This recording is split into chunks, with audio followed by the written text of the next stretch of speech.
Timu ya taifa ya Portugal under 17 siku ya jana imefanya maajabu yake bwana. Timu hii ya taifa ya vijana wenye umri wa miaka 17 ya taifa ya Portugal siku ya jana amefanikiwa kuchukua kombe la dunia kwa kumpiga Australia goli moja, mechi ambayo ilikuwa ni nzuri sana siku ya jana.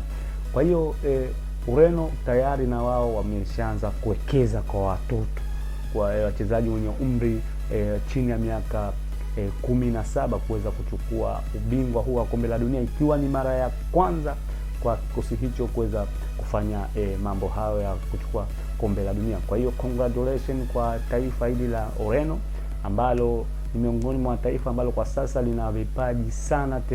Kwa hiyo naamini huu ni mwendelezo mzuri kwa taifa hilo la Ureno. Maana hii ni HSM Sport na mimi ni HSM.